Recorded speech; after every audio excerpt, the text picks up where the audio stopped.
Hello friends, this is doctor हैरत Udawat. Horror stories किसको अच्छी लगती है?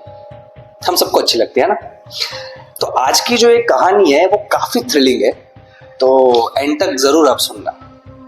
बात दरअसल ऐसी है कि आज से थोड़े दिनों पहले दोपहर के 3 बजे मेरी हॉस्पिटल से हमारे नर्सिंग ऑफिसर का कॉल आता है। सर, एक 12 साल की बच्ची को इमरजेंसी में लेके आया गया है। पेरेंट्स ऐसा बोल रहे हैं कि उसको सांस लेने में ज्यादा दिक्कत हो रही है। जब मैं हॉस्पिटल पहुंचता हूं, उस बच्ची को देखता हूं तो सब कुछ नॉर्मल है। उसके वाइटल्स एकदम नॉर्मल आ रहे हैं, उसका ऑक्सीजन सैचुरेशन एकदम कंप्लीट है, उसके चेस्ट में भी कोई एब्नॉर्मल फाइंडिंग नहीं आ रहा है। तो मुझे थोड़ा कुछ डाउट रेज होता है। जब उसके पेरेंट्स से हम हिस्ट्री एलिशिएट करते हैं तो बताते हैं कि सर ऐसी दिक्कत उसको पिछले 1 हफ्ते से हो रही है। सब उसकी फाइल देखता हूं तो बहुत सारे रिपोर्ट्स का वन बाय वन लिखे होते हैं और all the reports are normal range. मतलब उसके ब्लड इन्वेस्टिगेशन आप बोलो, उसका चेस्ट एक्सरे हो चुका था, उसकी हृदय की सोनोग्राफी, उसका 2D इको भी हो चुका था, वो सब एकदम नॉर्मल था। तो दिमाग में बहुत ज्यादा डाउट होना शुरू हो गया। फिर उसके पेरेंट्स को मैंने बाहर भेजा और लड़की को बड़ी प्यार से पूछा कि बेटा क्या हो रहा है आपको, आप मुझे बता दो, हम उसका सॉल्यूशन ढूंढ लेंगे। लड़की का जवाब मुझे काफी हैरान करने वाला था।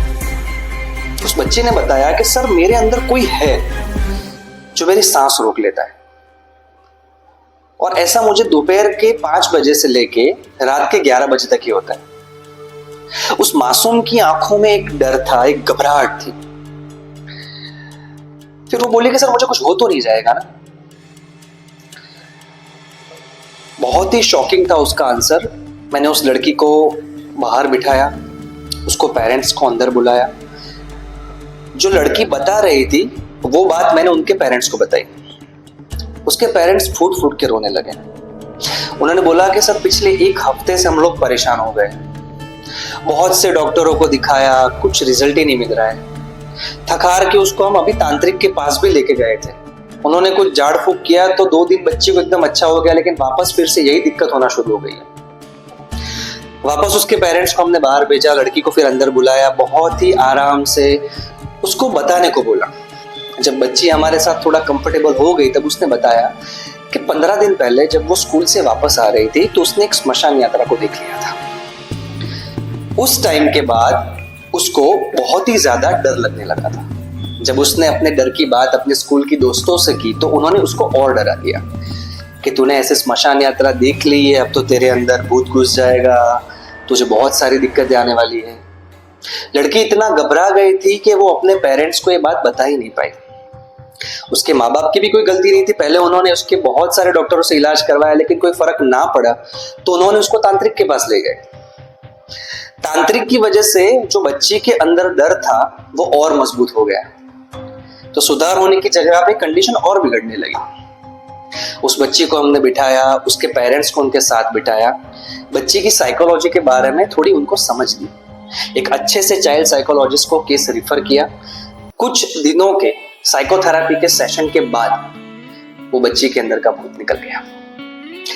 हमारे ओपीडी में बहुत सारे बच्चे आते हैं जिनके पेरेंट्स हर बार डिमांड करते हैं कि हमारे बच्चे को एकदम ताकत वाली दवाई दो, उसका वजन बढ़े ऐसी दवाई दो। अच्छी बात है, फिजिकल हेल्थ पे सोचना काफी अच्छी बात है, लेकिन साइकोलॉजिकल हेल्थ के बारे में भी सोचना पड़ेगा।